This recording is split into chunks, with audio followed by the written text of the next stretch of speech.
Hello दोस्तों, मैं JK SET L SET anti NET paper 1 के सीरीज़ का एक और वीडियो लेकर आया हूं। दोस्तों, हम डिस्कस कर रहे हैं यूनिट नंबर 6 जिसका नाम है लॉजिकल रीजनिंग। इसमें अब तक हमने जितने भी टॉपिक्स डिस्कस किए हैं उन सारे वीडियोस का लिस्ट आपको मिलेगा पूरे लिस्ट में, जहां पे JK SET L SET anti NET के नाम का लिस्ट है। दोस्तों, इसके अलावा वहाँ पर आपको इंपॉर्टेंट एमसीक्यूज भी मिलेंगी और उन यूनिट्स की पीडीएफ आपको मिलेगी टेलीग्राम चैनल पर, जिसकी लिंक मैंने डिस्क्रिप्शन में डाल दी है। आप डिस्क्रिप्शन में जाकर टेलीग्राम ग्रुप ज्वाइन कीजिए और वहाँ से पीडीएफ नोट्स देख लीजिए। और वहाँ पर हम पेपर्स भी शेयर करते हैं। जो पेपर्स हम डिस्कस कर रहे हैं, हमने कुछ net set previous papers discuss किए हैं। उन पेपर्स का वीडियो आपको मिलेगा प्ले लिस्ट में, जहाँ पे नेट सेट प्रीवियस पेपर्स के नाम का लिस्ट है और पीडीएफ फाइल उन पेपर्स की आपको मिलेगी टेलीग्राम चैनल पर। दोस्तों, इसके अलावा पेपर 2 में से हम एजुकेशन डिस्कस कर रहे हैं, उसकी वीडियोस आपको मिलेंगी एजुकेशन पेपर 2 के नाम का जो लिस्ट है पर लिस्ट में। दोस्तों, आज का जो हमारा टॉपिक है वो है अनुमान, प्रमाण, मीनिंग एंड इट्स टाइप्स। ये इंडियन लॉजिक का एक हिस्सा है। इंडियन लॉजिक हमने पहले ही डिस्कस किया है और उसमें टाइप्स ऑफ प्रमाणास भी हमने डिस्कस किए हैं और उसमें हमने वो सारे के सारे यानी 6 प्रमाणास डिस्कस किए, जिसमें प्रत्यक्ष, अनुमान, शब्द, ये सारे 6 के 6 टॉपिक्स हमने डिस्कस किए। और उसमें हमें सिलेबस के हिसाब से अनुमान को अलग से डिस्कस करना है, इसके स्ट्रक्चर और इसके टाइप्स। इसलिए हमने आज ये टॉपिक यहाँ पे डिस्कस करने के लिए लाया है। आज हम डिस्कस करेंगे अनुमान, प्रमाण, it's meaning and its types. दोस्तों, सबसे पहले हम यहाँ पर जानेंगे मीनिंग ऑफ अनुमान, यानी अनुमान जो है इसका मीनिंग क्या है। पहले भी हमने ये लास्ट वीडियो में डिस्कस किया है, लेकिन आज फिर इसको डिटेल्ड पढ़ना है यहाँ पर, इसलिए यहाँ पे फिर इसको समझने की हम कोशिश करेंगे कि अनुमान का मतलब क्या है। दोस्तों, अनुमान का जो ट्रांसलेशन है वो है इन्फेरेंस, यानी अनुमान का मतलब है इन्फेरेंस करना। लेकिन ये जो टर्म, इसमें 2 चीज़ें आप देख रहे हैं, 2 वर्ड्स, एक है अनु और दूसरा है मान, अनुमाना। 2 वर्ड्स में इसको डिवाइड हम कर सकते हैं। और यहाँ पर जो पहला हिस्सा है इस वर्ड का, यानी जिसको हम अनु कहते हैं, इसका मतलब है आफ्टर, यानी जो किसी के बाद होता है। और जो दूसरा हिस्सा है इस वर्ड का, माना या मान जिसको कहते हैं, उसका मतलब है एप्रीहेंशन, या उसको हम कहेंगे वे ऑफ एप्रीहेंशन। एप्रीहेंशन का मतलब है कि सूझ या समझ जिसको हम कहते हैं। तो अगर हम इन 2 वर्ड्स को आप मिलाकर देखेंगे, इसका क्या मतलब बनता है। एक का मतलब है कि आफ्टर यानी बाद में, और दूसरे का मतलब है कि समझ, यानी इसका मतलब ये हुआ कि अनुमान की मीनिंग ये है कि बाद में समझ लेना, बाद में अंडरस्टैंड करना, यानी किसी चीज़ के बाद अंडरस्टैंड करना।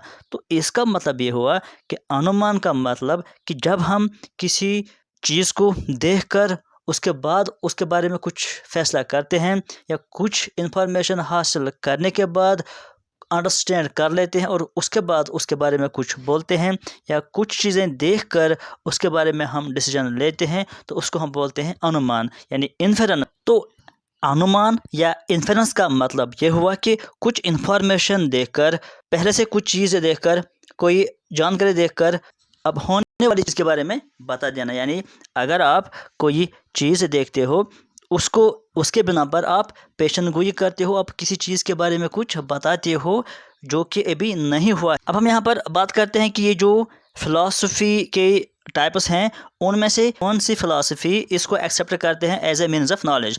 दोस्तों, जो भी हमने 6 टाइप्स ऑफ फ़िलासफ़ी पढ़ी है अकॉर्डिंग टू नेट सिलेबस, उसमें एक्सेप्ट चार्वाक सारे के सारे जो भी फ़िलासफ़ीज़ हैं, उन्होंने एक्सेप्ट किया है अनुमान को as a valid source of knowledge, यानी नॉलेज गेन करने का, किसी चीज़ के बारे में जानना, इंफॉर्मेशन हासिल करने का एक ज़रिया है ये इन्फेरेंस। एक्सेप्ट चार्वाक, जो नॉलेज हम अनुमान या इन्फेरेंस से हासिल करते हैं, इसको आपको याद रखना है कि उसको हम बोलते हैं अनुमति, यानी इन्फेरेंशियल नॉलेज।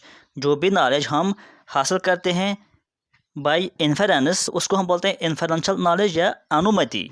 और इन्फेरेंशियल नॉलेज या अनुमति में जो भी सेंटेंस होता है, उसमें 3 हिस्से होते हैं, जो पहले भी हमने पढ़ा था प्रपोजिशन में कि सेंटेंस या प्रपोजिशन को 3 हिस्से होते हैं।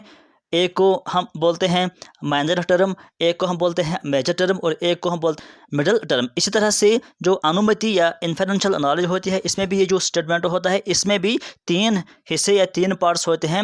एक को हम कहते हैं सादिया, दूसरे को हिस्से को हम कहते हैं पक्ष, और तीसरा जो हिस्सा होता है उसको हम बोलते हैं हेतु या लिंगा भी इसको कहते हैं। अब ये जो टर्म्स हैं सादिया, सादिया हम किसको कहते हैं? सादिया हम कहते हैं जो कि मेजर टर्म होता है, और जो पक्ष होता है वो हम कहते हैं जो कि माइनर टर्म होता है। यानी जो भी स्टेटमेंट या प्रपोजिशन होता है उसमें माइनर टर्म को हम पक्ष बोलते हैं और जो मेजर टर्म है उसको हम सादिया बोलते हैं। और जो इन दो के बीच में रिलेशन बना देता है, पक्ष और सादिया के बीच में जो टर्म रिलेशन बना देता है उसको हम बोलते हैं मिडल टर्म, और इस अनुमति में उसको हम बोलते हैं लिंगा या मारक या हेतु। जो वेदांता स्कूल ऑफ फिलॉसफी है उन्होंने अनुमान को इस तरह से डिफाइन किया है। उन्होंने कहा कि अनुमान जो है यानी ये एक ऐसा सोर्स ऑफ नॉलेज है जो कि एक चीज़ जो कि सीन है, यानी एक चीज़ को जो कि जिसको देखा जाता है, जो कि सामने होता है, जिसको हम देख सकते हैं, उस चीज़ के बिना पर हम किसी ऐसे चीज़ के बारे में फैसला देते हैं, ऐसे चीज़ के बारे में हम जानकारी देते हैं जो कि हम नहीं देखते हैं। यानी the knowledge of one term of a relation which is not seen, जो कि हम नहीं देखते हैं उसके बारे में हम रिलेशन बताते हैं। किस बिना पर? While the other term is seen and noon, यानी एक टर्म नून होती है, नून टर्म के बेस पर हम अननून के बारे में कोई रिलेशन बताते हैं, कोई इंफॉर्मेशन प्रोवाइड करते हैं, उसको हम कहते हैं अनुमान या उसको हम कहते हैं inference according to Vedanta school of philosophy ये कहा गया है। अब हम यहाँ पर बात करते हैं टाइप्स ऑफ अनुमान। ये जो अनुमान है इसके कितने टाइप्स हैं दोस्तों? अनुमान को अलग अलग फिलॉसफी ने अलग अलग तरह से डिवाइड किया है, अलग अलग तरह से कैटेगराइज किया है। जो कि अद्वैत वेदांता फिलॉसफी है उसके बिना पर उन्होंने इसको क्लासिफाई किया है 2 हिस्सों में। उन्होंने कहा है कि जो इन्फरेंस है या अनुमान है इसको हम 2 हिस्से में डिवाइड कर सकते हैं। एक को हम कहते हैं सर्वार्थ अनुमान और दूसरे को हम कहते हैं परार्थ अनुमान। अब जो ये 2 टाइप्स हैं सर्वार्थ अनुमान और परार्थ अनुमान, इनमें क्या फ़र्क है? सर्वार्थ अनुमान हम उस अनुमान को कहते हैं, उस इन्फरेंस को कहते हैं जब हम इन्फरेंस करते हैं, अनुमान लगाते हैं फॉर वन सेल्फ, यानी एक पर्सन जब अपने आप के लिए किसी चीज़ के बारे में इन्फरेंस करता है, अनुमान लगाता है, तो उस टाइप की इन्फरेंस को हम कहते हैं सर्वार्थ अनुमान। और जब वही पर्सन अनुमान करता है, इन्फरेंस करता है बाकी लोगों के लिए, यानी अ ग्रुप ऑफ पीपल, तो उस टाइप की अनुमान को हम कहते हैं परार्थ अनुमान। अब अगर इसको हम एग्जाम्पल के तौर पर समझेंगे, सर्वार्थ अनुमान और परार्थ अनुमान का मतलब क्या है? अगर किसी पर्सन ने कहीं पर कोई रोप देखी यानी रस्सी देखी, किसी पर्सन ने रस्सी देखी है किसी जगह पर, तो उसने वो अंदाज़ा किया, उसने इन्फरेंस किया कि शायद ये वहाँ पर कोई स्नेक है, सांप है, तो वो डर गया, यानी उसने अपने आप के लिए ये इन्फरेंस किया रस्सी देखकर कि शायद ये स्नेक है। तो उस टाइप की इन्फरेंस को हम कहते हैं सर्वार्थ अनुमान। लेकिन अगर वही पर्सन कहीं जगह पर रस्सी को देखता है, रोप को देखता है और वो ये अंदाज़ा करता है कि ये शायद स्नेक है और वहाँ जो आसपास लोग हैं वो शायद इसके जद में आ जाएंगे, उनको ये शायद ये नुकसान पहुंचाएगा, तो वो उनको इन्फॉर्म करता है, उनको बताता है कि शायद ये स्नेक है, आप वहाँ से दूर जाए, अपने आप को बचाए। तो इस टाइम उसने बाकी लोगों के लिए इन्फ्लुएंस किया, तो इसको हम कहते हैं परार्थ अनुमान।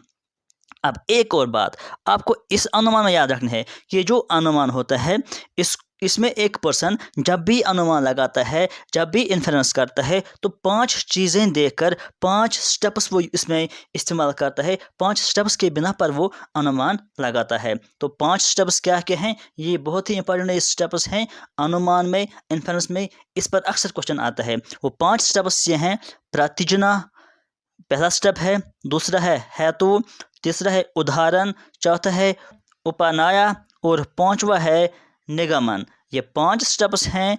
ये 5 स्टेप्स फॉलो करने के बाद एक पर्सन अनुमान लगाता है, फिर चाहे वो परार्थ अनुमान लगाए या फिर चाहे वो सवार्थ अनुमान लगाए, दोनों सूरत में वो 5 स्टेप्स फॉलो कर कोई अनुमान लगा देता है। तो इसके बाद जो अगला टाइप है इसका वो है classification on the base of न्याय दर्शन। जो न्याय फिलॉसफी है, उन्होंने इस अनुमान को 3 हिस्सों में डिवाइड किया है। इसको हम पढ़ेंगे अगले वीडियो में। आज के लिए फिलहाल इतना ही। Thank you.